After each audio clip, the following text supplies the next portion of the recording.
The Canadian government has announced it will limit the number of vehicles that Stellantis and General Motors, GM, can import into Canada without paying tariffs, following recent decisions by both automakers to scale back production in the country, according to a government source on Thursday. Welcome viewers to my channel. Please subscribe, like my video and turn on notifications so you don't miss our next update. The official, who spoke on condition of anonymity because they were not authorized to speak publicly, explained that the two companies will no longer be entitled to the full exemptions from Canadian countertariff duties on automobiles and auto parts. These exemptions, previously granted as part of Canada's trade measures, were designed to protect domestic employment and investments while allowing certain levels of tariff-free imports. Earlier this month, Stellantis announced it would shift the planned production of its Jeep Compass from its Canadian plant to the United States, a move that sparked concern among workers and local policymakers. GM followed suit this week, revealing that it would cease production of its Bright Drop electric vans in Ontario. These developments come amid growing political and economic pressure on American automakers to bring production back to the U.S., a campaign strongly supported by former President Donald Trump. The news has caused unease in Ontario, where the automotive industry plays a critical role in the economy. Vehicles and auto parts represent Canada's second-largest export category. Prime Minister Mark Carney has highlighted that the sector employs roughly 125,000 Canadians directly, with nearly 500,000 additional jobs tied to related industries such as parts manufacturing, logistics, and dealerships. The potential downsizing of plants and relocation of production raises concerns about job losses and the broader economic ripple effects across the province and the country.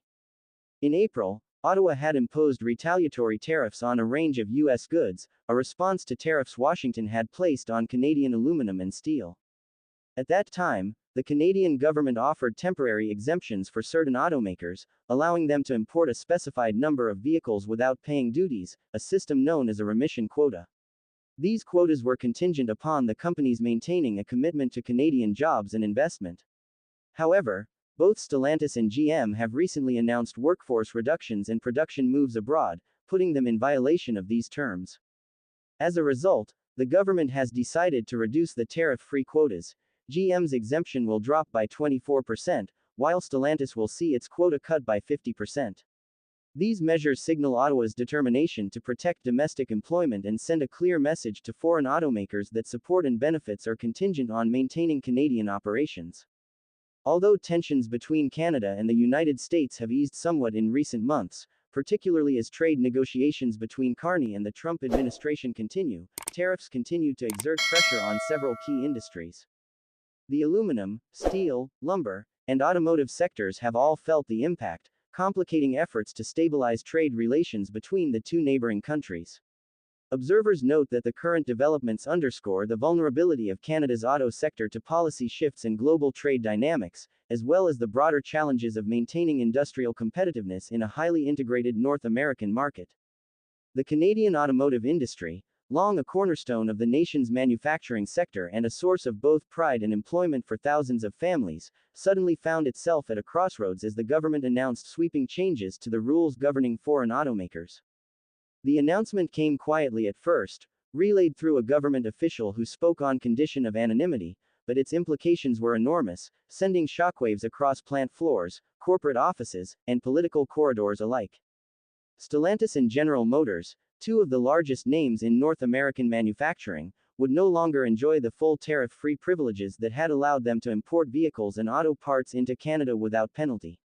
The exemption, which had once functioned as a lifeline to encourage investment and protect jobs, was now being curtailed, leaving many to wonder about the future of Canada's second-largest export industry. The move was a direct response to decisions by both companies to scale back their Canadian operations. Earlier that month, Stellantis had announced that it would relocate the planned production of its Jeep Compass from a Canadian facility to the United States, a shift that immediately raised eyebrows across the province of Ontario, where entire communities rely on automotive manufacturing for their livelihoods. Soon after, General Motors followed with news that it would halt production of Bright Drop electric vans in Ontario, another stark signal that the industry's landscape was shifting dramatically. The timing of these announcements could not have been worse for a nation still grappling with the effects of global trade tensions, shifting supply chains, and the relentless pressures of modern automotive markets. The decisions by Stellantis and GM were not made in a vacuum. Across the border, former President Donald Trump had made no secret of his desire to bring the production of American vehicles home. His campaign to encourage the big three automakers to prioritize domestic manufacturing created a climate in which foreign investment in Canada was increasingly vulnerable to political pressures. For the automakers, balancing the demands of American policy, the realities of global logistics, and their own profit margins created a complicated calculus that left Canadian plants suddenly at risk of downsizing or closure. The announcement by Ottawa triggered a wave of fear and uncertainty throughout Ontario, a province whose economy is deeply intertwined with the fortunes of the auto sector. Vehicles and parts constitute Canada's second largest category of exports, and the industry directly employs roughly 125,000 Canadians while supporting nearly 500,000 more in ancillary roles, ranging from suppliers and logistics companies to dealerships and service providers. For towns where auto plants have been the economic backbone for generations, the prospect of production moving across the border or being scaled back raised real concerns about job losses, economic stagnation, and the ripple effects on local communities. The government's decision to limit tariff-free imports for Stellantis and GM was thus more than a trade policy adjustment. It was a signal to both the companies and the Canadian public that sustaining domestic employment was a non-negotiable priority.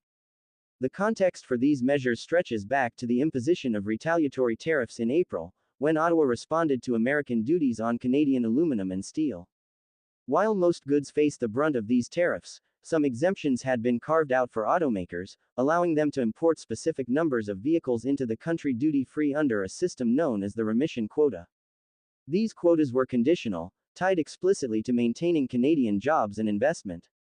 Until recently, this framework had functioned as a stabilizing force, ensuring that Canadian facilities remained active while giving automakers some flexibility in managing their supply chains. But when Stellantis and GM announced workforce reductions and production relocations, they violated the terms of their tariff-free privileges, leaving Ottawa with little choice but to respond. The government's response was swift and significant.